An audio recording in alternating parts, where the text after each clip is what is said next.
안녕하세요. 책 데이트 시간입니다. 오늘 소개해 드릴 책은 하루 10분 내 인생의 재발견이라는 책입니다. 라이언 홀리데이, 스티븐 헨슬먼 지음, 장원철 옮김, 스몰빅 라이프에서 나온 책입니다. 스토아 학파는 기원전 3세기 초 키프로스의 제논에 의해 창시된 철학 학파입니다. 스토아라는 이름은 기둥을 뜻하는 그리스어 스토아에서 유래된 것으로 제논이 자신의 첫 제자를 가르친 곳이 바로 기둥이었기 때문입니다.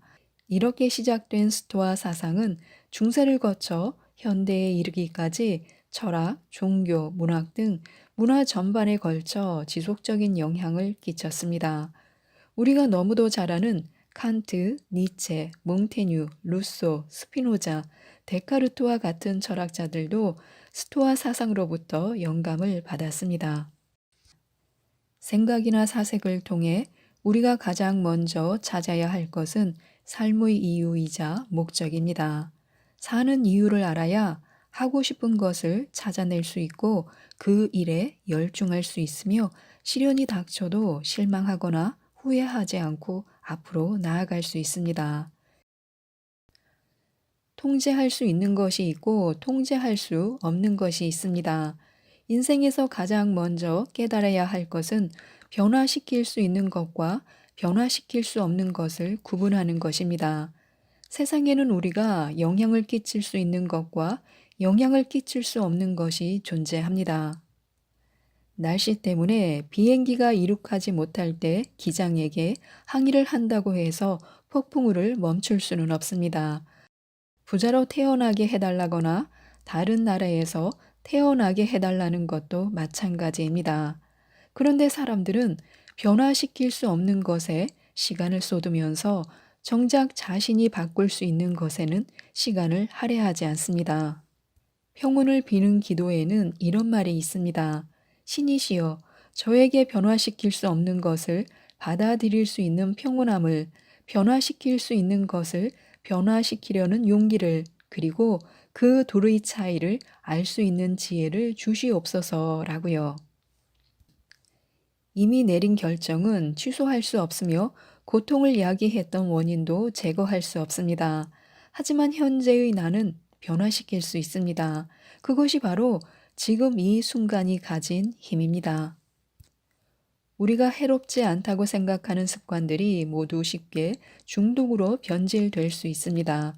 매일 아침 알람이 울린 후에도 한참을 잠자리에 있는 습관, 대화 상대가 있는데도 스마트폰을 들여다보는 습관, 이미 배가 부른 상태임에도 심심한 입을 달래기 위해 먹을거리를 찾는 습관, 흥겨움과 알코올에 취해 술자리를 뜨지 못하는 습관, 이런 습관들이 우리 인생을 피폐하게 만드는 데는 그리 긴 시간이 필요치 않습니다. 작은 충동과 욕구는 인간의 자유를 조금씩 갉아먹을 뿐만 아니라 정신의 명징함도 흐트러지게 만듭니다. 우리는 언제든 제어할 수 있어 라고 생각하지만 정말 그럴까요? 한번 쾌락에 맛을 들이게 되면 우리는 쾌락으로부터 기권할 수 있는 자유를 잃어버립니다. 사람들은 분노에 휩싸일 때 울고불고 소리를 지르고 무언가를 깨부수곤 합니다. 그렇게 하면 일시적으로 감정이 해소되는 측면도 있습니다. 하지만 그렇게 하더라도 고통을 야기한 원인은 여전히 남아 있습니다. 게다가 울고불고 소리 지르는 대상이 나 자신이 아니라 누군가 상대가 있는 것이라면 문제는 더욱 악화될 수 있습니다. 중요한 것은 고통의 원인을 제거하는 것입니다.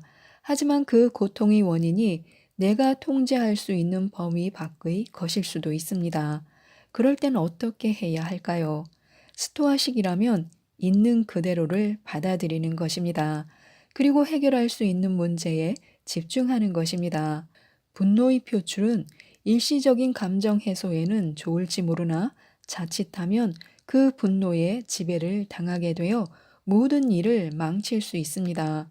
게다가 다른 사람을 증오함으로써 우리는 자기 자신을 덜 사랑하게 되는 그런 대가도 치러야 합니다.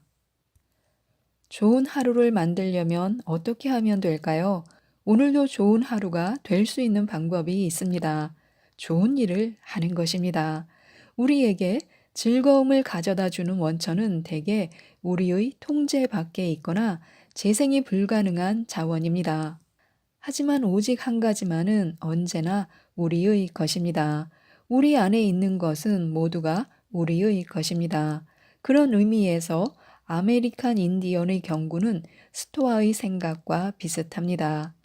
신은 악마가 인간의 행복을 앗아가지 못하도록 가장 안전한 장소에 숨겼다네. 그곳은 인간의 마음속이라네. 상처를 만드는 것은 칼이 아니라 생각입니다. 어휘 하나가 다양한 의미를 지닐 수 있으며 냉혹할 수도 있는 문구 하나가 다른 맥락에 오면 그지없이 순수할 수도 있습니다. 같은 말이라도 잔인한 비방이 될 수 있으며 전국을 찌르는 비평이 될 수도 있습니다. 말과 행동은 어떻게 해석하느냐에 따라 다른 결과를 가져옵니다. 긍정적인 시선을 가지고 바라보면 누군가에 대한 비방도 애처롭게 보이고 부정적인 시선을 가지고 바라보면 칭찬도 비꼬는 말처럼 들립니다. 사람들 사이의 상호작용을 이끌어내는 편견과 관점을 통제하는 것이 중요한 이유가 바로 여기에 있습니다. 자신이 무언가를 보고 들을 때 어떻게 해석하는지 살펴봐야 합니다. 타인의 의도에 대한 자신의 기본적인 해석 방침은 어떤지 살펴보는 것입니다. 화가 나 있거나 상처받은 상태에 있을수록 판단을 자제하는 것이 좋습니다. 감정이 판단을 흐리게 하기 때문입니다. 타인의 행동과 외부 사건을 정확하게 추론할 수 있어야 적절하게 반응할 수 있습니다. 끝까지 계속하게 만드는 힘이 있습니다. 코미디언 제리 세인필드가 한 번은 젊은 신인 브래드 이삭으로부터 코미디 대본을 쓰고 연기하는 방법에 대해 조언을 해달라는 부탁을 받은 적이 있었습니다. 세인필드의 답은 단순했습니다. 그는 달력을 집어들고 날짜마다 매일매일 유머를 쓰고 연습하면서 다 하고 나면 X표를 치라고 했습니다. 계속할 수 있다면 그것으로 충분합니다. 연속성이 끊어지지 않도록 하는 것이 과제입니다. 그런 후 성공은 가속도의 문제로 변합니다. 조금이라도 할 수 있다면 계속하는 것은 더 쉬워집니다. 세인필드는 긍정적 습관을 만들기 위해 연쇄법을 사용했지만 에픽테토스는 부정적인 습관을 제거하기 위해 이를 사용하라고 했습니다. 화를 참는 법 혹은 일을 미루지 않는 습관 등을 한 번 시작할 수 있으면 두 번 혹은 세 번 하는 것은 조금 더 쉬워집니다. 아주 작은 것들이 누적. 이 진리는 우리 모두가 이미 잘 알고 있습니다. 좋은 사람이라는 평판은 그가 한 말 때문이 아니라 그가 취한 바람직한 행동 때문에 만들어집니다. 이는 마법 같은 단 한 번의 행동이 이루어내는 것이 아닙니다. 바람직한 선택의 누적이 만들어냅니다. 정확한 시간에 일어나고 잠자리에 들며 유혹에 저항하고 스스로에게 투자하면서 자신의 일을 하는 것, 그럼에도 실수하지 않으려는 것의 누적. 개별적인 행동은 작은 것들이지만 누적된 영향력은 결코 작지가 않습니다. 오늘 우리 앞에 놓여 있는 작은 선택들에 대해 생각해 보아야 합니다. 어떤 것이 옳은 선택인지, 어떤 것이 쉬운 선택인지 알 수 있어야 합니다. 옳은 것을 선택하고 이것들의 누적이 어떻게 변화를 향해 나아가는지 지켜보아야 합니다. 원하는 것은 다 가질 수 있다. 이 말은 현대인들에게 주문과도 같습니다. 일, 가족, 목표, 성공, 여가 시간. 우리는 이 모든 것들을 동시에 지금 당장 바랍니다. 고대 그리스에서 강의실은 여가의 중심이었습니다. 학생들은 그곳에서 최상의 가치라 일컬어지는 진리와 성과 아름다움을 추구했습니다. 이 세 가지는 더 나은 삶을 위해 그리스인들이 우선순위를 매긴 가치였습니다. 너무 많은 것을 갈망하지 마라라고 에픽테토스는 말했습니다. 우리도 집중하고 우선순위를 매기고 스스로에게 이런 질문을 던져야 합니다. 내게 필요한 것인가? 그것을 갖지 않으면 무슨 일이 일어나는가? 그것이 없어도 살아갈 수 있는 것인가? 라고요. 이 질문에 대한 답이 우리에게 정신적 여유를 가져다 줄 것입니다. 우리를 바쁘게 만드는 불필요한 모든 것들로부터 자유를 되찾아 줄 것입니다. 모든 일에는 이유가 있습니다. 섭리를 의심하는 이유 중의 하나는 자신의 계획에 집중한 나머지 우리가 알지 못하는 보다 큰 계획이 있을 수 있음을 잊기 때문입니다. 처음엔 불운이라고 생각했던 것들이 시간이 지남에 따라 행운을 가져다 주는 경우가 많습니다. 또 우리는 자신이 그렇게 중요한 사람이 아니라는 사실을 자주 잊을 뿐더러 나의 손실이 누군가의 이득이 될 수 있다는 사실도 잊고는 합니다. 무언가 잘못되었다는 느낌은 단지 인식의 문제일 뿐입니다. 모든 일에는 이유가 있다는 사실을 기억해야 합니다. 한 사람이 광대한 섭리의 이면을 정확하게 파악하기는 힘이 듭니다. 허리케인의 원인이 지구 반대편에 있는 작은 나비의 날개짓 때문일 수도 있고 지금 겪고 있는 불운이 행운의 전조일 수도 있습니다. 삶은 때로 오묘합니다. 운명의 장난에 대비해야 합니다. 네로 황제의 통치 기간 중 거대한 화재가 로마를 휩쓴 적이 있습니다. 그때 프랑스의 리옹은 희생자와 도시 복구를 위해 엄청난 양의 구호 물자와 돈을 로마에 보냈습니다. 그런데 그 다음에 리옹의 시민들도 갑작스러운 화마에 희생을 당합니다. 네로는 즉시 같은 양의 구호 물자를 리옹으로 보냈습니다. 세네카는 친구에게 보낸 편지 서두에서 이 사건을 언급하며 운명 전반에 관해 이야기했습니다. 극단적인 전복의 가능성은 인간의 운명에 늘 상존합니다. 덕을 쌓아 놓아도 불운이 닥칠 수 있고 악한 인간에게도 행운이 따를 수 있습니다. 그럼에도 우리는 악을 버리고 덕을 쌓아야 합니다. 우리가 통제할 수 없는 사건은 운명의 장난일지 몰라도 우리가 선한 일을 할지 악한 일을 할지는 우리가 결정할 수 있습니다. 자기 조건을 탓하는 것만큼 쉬운 일은 없습니다. 사람들은 곧잘 자신이 작은 체구를 가졌다는 것, 똑똑한 머리를 갖고 있지 못하다는 것, 이러저러한 콤플렉스가 있다는 것, 넉넉지 못한 집안에서 태어났다는 것을 저주하고는 합니다. 하지만 과연 어떤 결핍도 없이 이 세상을 살아가는 사람이 존재하기는 할까요? 내가 무엇을 갖지 못했는가 보다는 내가 무엇을 가지고 있는가에 집중해야 합니다. 우리 모두에게는 진실함을 선택할 능력이 있으며 위험을 갖출 수 있는 능력과 인고의 시간을 견뎌낼 인내력이 있습니다. 검약, 순수, 친절처럼 노력의 결과로 얻어지는 인간적 자질도 있습니다. 어떤 품성, 어떤 자질, 어떤 능력이 인간의 품위를 여실하게 드러낼 수 있는지 생각해 보아야 합니다. 우리는 좋은 것들만이 자신의 앞길에 펼쳐지길 희망합니다.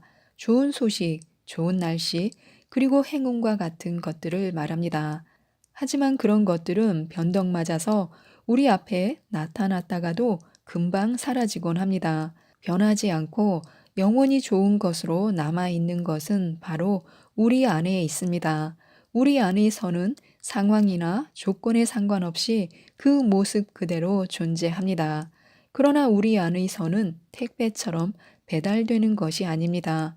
내면의 영혼을 파고들어야 하며 깊은 사색과 행동을 일치시켜야 비로소 우리 앞에 모습을 드러냅니다. 인간의 마음은 어떤 생각을 자주 하느냐에 의해 그 모양을 갖춰간다. 인간의 영혼과 정신은 생각에 의해 착색이 되기 때문이다 라고 마르쿠스 아울렐리우스는 명상록에서 밝혔습니다. 사람의 얼굴을 보면 그 사람의 삶이 상상될 때가 있습니다. 한없이 맑고 평화로운 얼굴을 보면 그는 얼마나 평온하고 겸손한 삶을 살았을까 궁금해지고, 주름이 깊게 파이고 잔뜩 화가 난 것 같은 얼굴을 보면 그의 삶 자체가 갈등과 혼란과 고난으로 점철됐을 것 같다는 생각이 듭니다. 얼굴이 삶의 모든 것을 반영하는 것은 아니겠지만, 얼굴은 그 사람의 삶에 대해 생각보다 많은 것을 알려줍니다. 인간의 마음도 마찬가지입니다. 끊임없이 부정적인 생각을 한다면 마음속에서 마주치는 모든 것들이 부정적인 꼴을 하게 될 것입니다. 옹졸하고 남 탓만을 하는 사람은 아무리 좋은 사람과 기회가 나타나도 여전히 좋지 않은 것이라 여길 것입니다. 넓은 아량과 긍정적인 생각을 가진 사람은 삶의 모든 순간을 기회로 여기고 소중하게 생각할 것입니다. 생각이 마음을 만들고 마음이 삶을 만듭니다. 마음은 생각하는 대로 물이 들고 우리의 삶은 마음이 가는 곳으로 물이 듭니다. 합리적인 사람에게는 다음과 같은 세 가지 특징이 있습니다. 첫째, 자신의 내면을 들여다본다. 둘째, 스스로에 대해 냉정하게 반성한다. 셋째, 편견이나 통념에 구애받지 않고 스스로 결정을 내린다. 관역이 있어야 쏠 수 있습니다. 궁수는 관역이 없다면 활을 쏘지 않습니다. 이는 어떤 목표가 되었든 우리에게도 적용되는 말입니다. 원칙은 우리가 원하는 목표로 우리를 인도할 수 있습니다. 하지만 궁극적으로 거기에 도달하느냐 마느냐는 행동이 결정합니다. 정말 중요하다고 생각하는 것, 우선적으로 고려하는 것에 대해 생각할 시간을 가져야 합니다. 그런 다음 다른 모든 것들은 버리고 그것을 향해 행동해야 합니다. 소원하고 희망하는 것만으로는 부족합니다. 반드시 행동이 필요합니다. 작가 세스 고디는 슈퍼마켓에서 줄 서는 사람을 세 가지 유형으로 분석한 적이 있습니다. 첫 번째 유형은 자기가 선 줄의 계산이 느리든 혹은 옆줄의 계산이 빠르든 상관없이 자기 줄을 고수합니다. 두 번째 유형은 몇 초를 절약할 수 있는지를 생각하며 끊임없이 줄을 바꿉니다. 세 번째 유형은 오직 자기 줄의 계산만 분명히 지체되고 있다고 판단했을 때 딱 한 번 줄을 바꿉니다. 세스 고디는 우리에게 묻습니다. 당신은 어떤 유형인가 하고요. 세네카는 우리에게 세 번째 유형이 되라고 충고합니다. 선하고 성실한 삶을 악하고 부정적인 삶으로 바꾸라는 그런 의미가 아닙니다. 선하고 성실한 삶을 살고 싶은데 그것을 방해하는 것들이 너무 많다면 길을 바꾸라는 것입니다. 삶의 목적지에 이르는 길이 하나만 있는 것은 아닙니다. 그런데 그 길을 너무 자주 바꾸게 되면 오히려 길을 바꾸는 것만으로도 많은 시간을 낭비하게 됩니다. 하지만 길이 정체되어 있다는 사실을 분명하게 알 수 있는데도 길을 바꾸지 않는 것 또한 낭비입니다. 정체된 길에서 벗어나는 것은 경솔한 짓도 변덕도 아닙니다. 그것은 용기입니다. 강을 가장 쉽게 건너는 방법은 어떤 방법일까요? 로마의 작가 파블릴리어스 사이러스는 다음과 같이 말했습니다. 강물을 가장 쉽게 건너갈 수 있는 방법은 강이 시작되는 곳에서 건너는 것이다 라고요. 세네카가 말하고자 했던 바가 바로 이것입니다. 격렬하게 흐르는 강물도 처음 시작은 미미하지만 갈수록 거대한 물결이 됩니다. 나쁜 습관, 형편없는 규율, 엉망진창이 돼버린 일, 병적인 장애 등도 아주 작은 흐트러짐에서 시작됩니다. 잘못된 일이라는 생각이 든다면 아예 시작을 하지 않는 것이 좋습니다. 그 일이 계속될수록 빠져나오기가 더 힘들어집니다. 만약 잘못된 일이었는지 모르고 이미 시작한 일이라면 그것이 잘못된 것이라고 판단한 즉시 빠져나오면 됩니다. 결정이 늦어질수록 피해는 기하급수적으로 커집니다. 고양이는 하루 종일 침대에서 보낼 수 있습니다. 그것으로 고양이다움이 사라지는 것은 아닙니다. 그것 외에 다른 의무가 고양이에게 주어지지는 않았기 때문입니다. 우리 인간만이 높은 차원의 의무를 지니고 있습니다. 인간이 매일 아침 잠자리에서 일어나는 것은 신이 우리에게 부여한 의무일 뿐 아니라 인간이 서로에게 부여한 의무이기도 합니다. 문명과 국가는 인간이 함께 건설해야 하는 거대한 프로젝트입니다. 우리 조상들은 그 프로젝트를 수행하기 위해 아침 잠자리를 부지런히 떨치고 일어났습니다. 아침에 정해진 시간에 일어나는 것, 일찍 일어나는 것 하나가 무슨 대단한 일일까 싶습니다. 하지만 멀리 갈 것 없이 우리의 부모님만을 봐도 알 수 있습니다. 그들은 양육이라는 의무를 다하기 위해 수십 년 동안 몸이 아픈 날조차도 잠의 유혹을 물리쳤습니다. 완벽을 기다리지 말아야 합니다. 우리는 어떤 일이 완벽하게 흘러가기를 원합니다. 좋은 조건에서 시작할 수 있기를 희망하고 영향력을 유지할 수 있기를 바랍니다. 하지만 그보다 더 중요한 것은 이를 어떻게 다룰 것인지에 초점을 맞추는 것입니다. 우리는 세상을 있는 그대로 이해할 필요가 있습니다. 우리가 해야 할 일 앞에는 언제나 사소한 골칫거리, 크고 작은 장애물이 존재합니다. 그것들 또한 우리 일의 일부입니다. 아무런 문제 없이 저절로 이루어지는 일이라면 이미 일이 아닙니다. 어떤 일이 일어날지 몰라 두려움에 떨었던 적이, 또 후회할 방식으로 행동하고 나서 걱정에 사로잡힌 적이, 또 질투와 혼란 혹은 탐욕이 이끄는 길로 접어든 적이 있을지도 모릅니다. 벤저민 플랭클린은 이렇게 말했습니다. 약간의 노력으로 예방하는 것이 훗날 많은 수고를 들여 치료하는 것보다 낫다라고요. 문제를 수습하는 것보다는 애초에 문제될 일을 만들지 않는 것이 낫습니다. 어떤 일이 문제가 될지 아닐지는 이미 우리의 이성이 알고 있습니다. 그런데 우리는 그 이성을 무시하고 문제가 터진 다음에 수습하기 바쁩니다. 중요한 일과 중요하지 않은 일, 급하게 처리해야 할 일과 느긋하게 처리해야 할 일의 구분도 중요합니다. 그 또한 우리의 이성은 이미 알고 있습니다. 모든 문제는 우리가 이성적 판단을 무시하는 데서 비롯됩니다. 힘겨운 시기를 이겨낸 사람들은 훗날 그 시절을 영광의 상처로 기억하곤 합니다. 옛날이 좋았지 보다 좋은 환경에서 살아갈지라도 그들은 그 시절을 잊지 않습니다. 이겨낸 고난은 궁극적으로 긍정적 경험이 됩니다. 지금의 자신을 만든 것은 그 시절의 고난입니다. 불운이 우리에게 가져오는 또 다른 혜택이 있습니다. 세네카의 말처럼 경험하고 이겨냄으로써 우리는 자신의 능력을 보다 더 잘 이해하게 되고 내면의 장점을 발견하게 됩니다. 또 매서운 시련은 가까운 미래에 닥쳐올 수 있는 그와 유사한 역경을 이겨낼 수 있도록 해줍니다. 힘든 시기를 겪고 있다고 상황이 녹록지 않다고 불평하지 말아야 합니다. 니체는 나를 죽이지 못하는 것은 나를 더욱 강하게 한다라고 말했습니다. 역경을 이겨낸 사람만이 역경에 감사합니다. 불평으로 얻는 것은 없습니다. 대부분의 사람에게 불평은 일상사입니다. 우리는 가장 운이 좋은 날에도 그날이 저무는 것에 대해 불평을 합니다.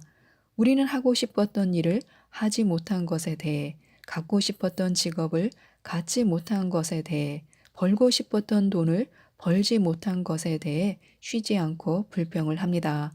그러나 이 세상에서 자신이 원했던 모든 것을 얻고 행할 수 있었던 사람은 아무도 없습니다.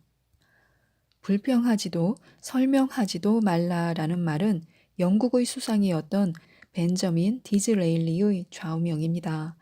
그는 그 이유를 이렇게 설명했습니다. 책임감이라는 짐은 막중하다. 이것저것에 대해 불평하기는 쉽다. 저질러 놓은 일을 변명하고 정당화하는 것도 쉽다. 그렇다고 무언가를 달성하는 것은 아니다. 그렇다고 부담이 가벼워지는 것도 아니다. 라고요. 지금까지 이 책에 대해서 말씀드렸는데요. 세네카는 어떻게 쓰는 줄만 알면 삶은 충분히 길다라고 말했습니다. 그런데 우리는 주어진 삶을 낭비하면서 더 긴 삶을 원하기만 합니다. 몸에 좋지 않은 음식을 먹으면서 몸이 건강하길 원하고 운동을 하지 않으면서 체력이 좋아지기를 바랍니다. 헛되이 버려진 시간을 보상할 수 있는 방법은 지금 이 순간을 충실하게 사는 것밖에 없습니다.